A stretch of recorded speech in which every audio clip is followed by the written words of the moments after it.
Okay, so let's see. I'm just going to go in and pull up the scores.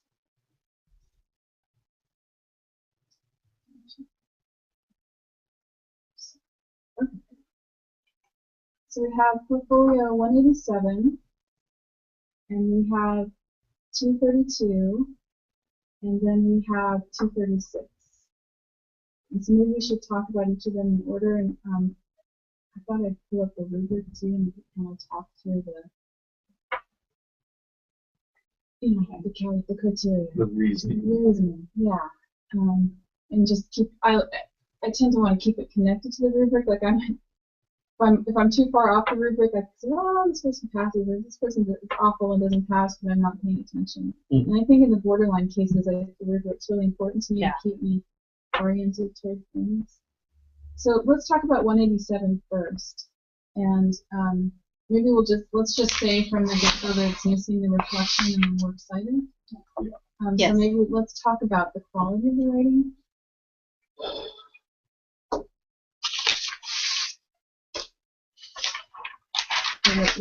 What order? It looks like we all gave it 2. Maybe we should just talk about that. I think everybody marked it down. I know in the comments section I put missing citations. If you don't have a citation page, you're automatically you're deficient. And the one thing I was going to do that I didn't do is check the rough draft. Did the rough draft have citations? I don't know if you checked that. I didn't check the rough draft. Because what happened in one case when we were missing citations in the last reading is that they were in the rough draft and the student somehow forgot to put them in the final. And so that might be something to consider. Okay, let's see. Check the check the rough draft. Oh, okay. There's no works cited page on the rough draft. Okay. So we have a required failure for that. What did you think about the writing itself? The writing itself, yeah. I got lost in all the citations and trying to pull it all together. There are times I felt here are all these quotes, and I wasn't quite sure how it was tying into the paper. So after a while, I got halfway through, and then I had to stop and go back to the beginning, and it was just frustrating because I felt lost in the paper. I wasn't sure what I knew it was about racial discrimination, but I wasn't sure how it was backing itself up. Right. And it was clear the student had a stance. Like, the student was arguing that hard darkness was racist. Right.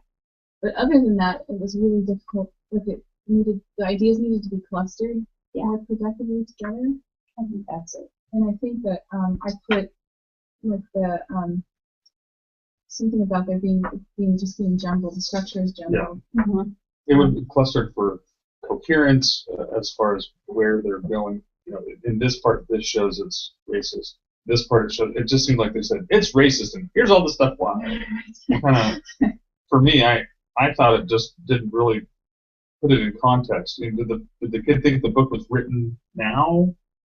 Right. Yeah, there was missing thinking that I needed to see, especially for the bias piece when they said it's racist, and all it is racist, and it's horribly racist, and their thesis was if anything, it's just racist. Right. Well, it's not propaganda from the KKK. There's purpose behind it, and there's a time period behind it, and there's reflection of the racism of the day. It was just, for me, it was just so single-sided that when in the rubric when it talks about they've addressed other sides and maybe bias in the right, didn't see that. Well, and there were points at which the tone kind of said it's ridiculous to think anything else. Yeah. And so the student's thinking wasn't developed enough to explore the opposition, because there is an opposition, and the student I think even has one of the sources that was from the opposition, but there was no exploration of the opposition to kind of tease out why people thought it was an okay novel, because it's still assigned in high schools and colleges. So why is it still, why are people still assigning it? There's no exploration of that. Yeah. So I thought that I had the same kinds of things. And I think the student was using good sources. So interestingly, this one for me scored higher in my mind in terms of the use of sources. You know, aside from not having a works cited page, the students seem to be quoting and citing and seem to be ethically integrated, but they weren't being used very well. So, Not a lot of explanation to go with or analysis to go with their use of it. yeah. They just said it's racist. Bing. Right, here's a quote, and like this shows. Yeah. Instead of talking about what's in the quote and How why, does it show? yeah, What, it just kind of points to the quote. So even on the rubric, besides the lack of citations as far as a works cited page, when I was going down the rubric, there's appropriate ideas in there. They're just not focused or developed. There's some logical order, but not. It's still developing, I think, in most of the areas we're talking. Yeah. Even if it had a citation page, I think I probably would have given it a 2. Yeah. And that's what I did. I think I went and assumed that the citation page existed. I went ahead and scored it just for it, and it was over 2. So, yeah. So this is one that I want to send back, and if we have time, get a revision. Keep working. Yeah. It's not a throwaway. Yeah. Okay. So how about the 232? Okay, 232 is the gap years. 232 is the gap. Yeah, I screwed up gap on that years. one. Gap years. Okay. Because I got them wrong. As far as analysis of the writing, I thought it was very less formal. Yes. I wanted to mark it down because of that, but I also thought it had a lot of thinking in it, a lot of reasoning, and a lot of the support that was missing from the first one. So in my seeing the 2 as I transitioned to the second one, I thought, well, this one is stronger as far as writing. I didn't think it was exemplary. I looked at the sources and compared it. So, I mean, this one has them, so that's good. Right. I don't know, what did you see? I didn't pass it. And the reason I didn't pass it was it was really rough for me, and I couldn't focus on it. And this was not the same as The Heart of Darkness, but I kept having to go back, what am I reading? What am I reading? And I was glad it had sources, but the sources weren't alphabetized like they're supposed to be. And I just felt there was it was rough for me. And it's almost there. But I gave it a 2. I wanted it to go back and get polished. And I think it'd be great, but I just had trouble passing it because of all the roughness in it, the errors, and lack of fluidity. If it's got fluidity, I can overlook a lot. Right. Because it brings your reader in, and your reader is interested even if there are errors or not. Right. But this one had a lot of errors that I had trouble keeping interested in it. So I gave it a 2. And I thought the argument I gave it a 3, and I had a score 3 with serious reservations. So I feel like this is a really good sample of a borderline paper in the sense that it's got strengths and weaknesses that could put a reader in either category. And so I was thinking that the argument and focus are clear. It's clear the student thinks the gap year is beneficial. There's a lot of evidence, but it's organized oddly. And maybe that was my problem. So that some of the paragraphs have single topics, unlike The Heart of Darkness, which kind of has a lot of multiple topic paragraphs. But it seems like the information I need first, which is like the statistics, comes last. Yeah. And then there's some case study kinds of things, and then so it was hard for me to process. I think particularly the second paragraph had a lot of topics, and so it threw me off. Yeah. And then but then I was back, and okay, there's a bunch of sort of case studies, but there isn't much analysis of what makes it good. And so those pieces were, I think that's what caused my problem. And then of course the sentence boundary issues were really distracting. I kept thinking. Is there going to be a sentence that doesn't, here's a run-on sentence, here's a run-on sentence, here's a run-on, and I was like, I'm ready for one that's not a run-on. Feels right? But it did, I thought the voice was fine. It sort of tried to talk about the dangers of gap years, but it didn't really treat that very effectively. Like what could happen if you take a year off? Why is that a problem? Could have been addressed a little bit more. One of the things that swayed me on this wasn't just the research paper, the additional documents. Edged me more. I think I gave this one a 4, and it wasn't so much because of this. Okay. It was more because of the civil disobedience paper. The reflection essay must have been timed because it had spelling and grammar errors and was mechanically terrible. Yeah. But I thought it also gave more insight of the thinking piece, you know, the logic and the thinking and the really insight into themselves. I thought that was, in many ways, the civil disobedience best writing paper was better than the research paper. So that swayed me to say, you know, if I'm taking this as a whole, it's going to pass. Then my question was 3 or 4, and I thought this one showed really good thinking, but mechanically. And that's what I was concerned. I was thinking, oh, I hate the moment where I send a student on to other faculty members with this kind of stuff. Yeah. I think, oh, my colleagues are going to go, what were they thinking when they cast? Let's discuss the use of the comma. Right.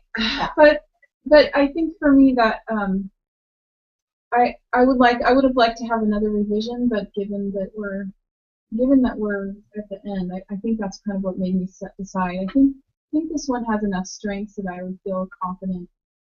Not confident. I would feel okay moving it on. But I was kind of hoping the dialogue would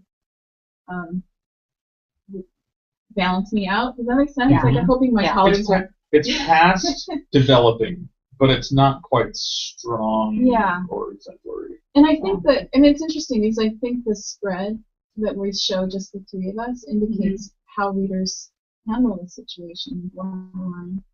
And so in this case, if this student were being scored based on the 3 of us, we would have a no pass and 2 passes. It would pass, which is a borderline pass. Right. So, and I would be okay with a pass for this one. I was kind of in the back of my mind, would I really let one of my students go? Yeah. Just want to go. Yeah. Come back for another just week a or 2 second. weeks. Well, and we're talking pass-fail. You know, as far as a classroom teacher, I'd say, well, this is passed, but it's a C or D plus. You know, this is not. I'm going to put it on the fridge. No. Right. No. And you'll notice 187. Everybody scored that 2 for pretty much for the same reasons. Yeah, I think so. So now we get to fight over Barbie. Yeah. Well, and look at the scores. This is interesting too. I screwed up with Barbie. I gave Barbie a 5, but I put the 5 under the gap. Oh, so yours is the 5 on the gap. Barbie's always a 10, just so you know. Barbie is a 10.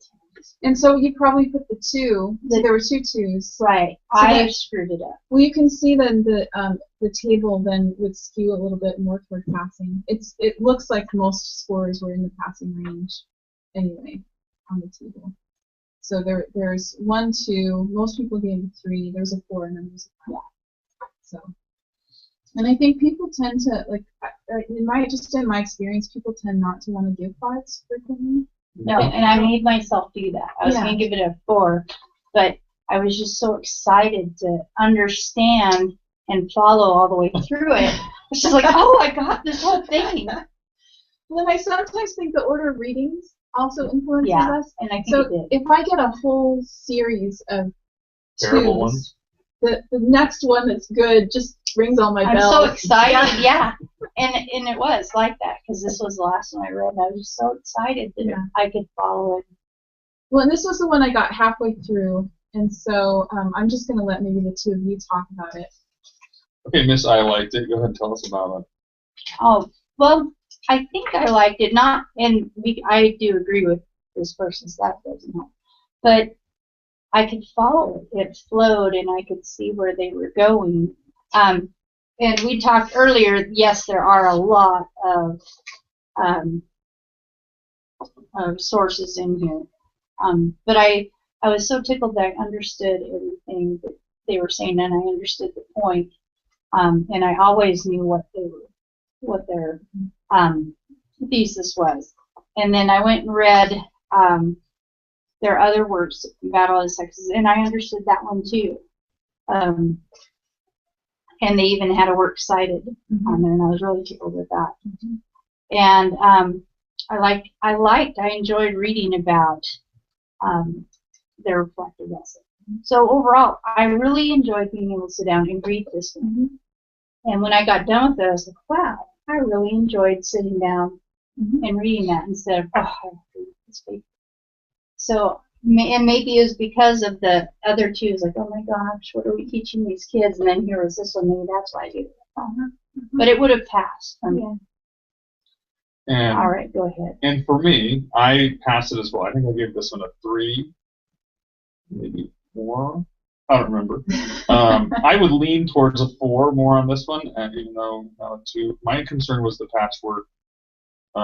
We talked about patchwork plagiarism before, and there's, as I'm rescanning it, there are multiple quotes per paragraph. Some of these ginormous paragraphs in here. Like all of page 2 is a single paragraph. However, there is some thinking with some of these that, I'm assuming this is a female author. The author makes their point, even if it's very short, of saying, this is damaging for children, and then there's a quote about how this is damaging for children. I can see that there's places to improve on this a lot, but I also think it's better than just developing for. I'd say it's strong. I don't know. What do you say? You're the professor. Well, I didn't finish it, so I was headed toward. I think I was headed toward a 3 because of some of the organizational issues. Like the glitz discussion happened in a couple different places, and I think the student could have packaged those ideas more effectively, and probably could have talked about the sources a little bit more. So that might have been for me the differential between 3 and 4. And so that's kind of where. So it sounds like we're all passing this process. Yeah. So should we talk about anything else as a result of reading through these? Anything that comes to mind? That any like larger issues that they bring up that we should talk about, or are we? I sometimes feel like I get hung up on the conventions, and I know that's my weakness from having to do it for the state level. So it's been really hard for me to back away from that and look. So I feel like I'm still learning, and I like these normings because I never give my kids 5s. When I give this one a 5, it's like, yeah, I'm really gonna hate myself. But I'm trying to break out of never giving 5s. But I like this because now I'm going to go back and I'm going to reread these more with another eye. Yeah. So that does help. I think in talking with teachers about responding to papers and working with and trying to score with teachers, I find it interesting that we're looking through a perspective that we bring to the task. And mine is very structural. Like I desperately need for things to be in order. And so that I can ignore everything else as long as that piece is in place. But if that piece isn't in place, I really struggle with everything else. Yeah. So I think I've seen a lot of teachers too do that with conventions. Like if the conventions are not working, then I can't. Like I'm so distracted that I can't focus on the rest. Right. And so I think it's good to kind of know what perspective you're bringing, and then you can kind of think, well, is it a little bit about me that's causing this, or is it the student? It's all about me that's causing this.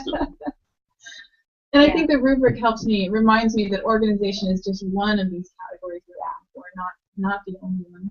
See, I think that's what I'm trying to do. Is I'm trying to offset that, but on the other side, if I can get the balance from the rubric to be able to say, okay, yeah, this is better than some, and it's not as good as others, where it says some attempt to make, fair and reasonable, as it goes down, if it leans one way, then I have to then look closer at the ones where I think it's maybe not fulfilling the requirements or where it is on the rubric. I think that helps me to have 7 categories on the rubric, as well as multiple samples from the student. Yeah. I'm glad that we have the other writings because that's helped a lot too. It has. Yes. Because in some cases the student really struggled with integrating sources, which is the hardest thing I think we ask them to do. And so then you can see the strengths and the voice come through in the So I agree. I really like seeing that stuff. Yeah, so that's helpful. I think there's a way to see the consistency throughout, and when there's inconsistency, it just gives a different message as well. Yeah. Which helps me place it on the rubric. Yeah. Those sentence boundary issues in the second one we looked at were happening throughout the students. All of it. You know, time writing, all of it. They're just. I almost want to say a lot of them have this grammar thing, even as advanced writers, there's still things we do that are idiosyncratic. Mm-hmm. And so you can't call them that. Well, myself included. Yeah. So I think hopefully students grow to be more conventional writers, and that student really needs to think in that direction. But I would say there's a lot of seniors I see here who still are doing the sentence boundary. See, you rely on words, grammar functions, and it just doesn't. Yeah. Doesn't do it. When you start with kindergarten with teachers saying capital and period, and then you get to college and there's capital and period. Yeah. We need to teach more Hemingway. Then they'll get the short, That's concise, say 4 words That's instead right. of 24. Then these are more complex enough sentences. Yeah. It's a little more stylistic. Okay, I'm going to turn the camera off and then we can. Bye, everybody. All right, both of you. Both of you. Bye, Andy, if that's you. That's hilarious.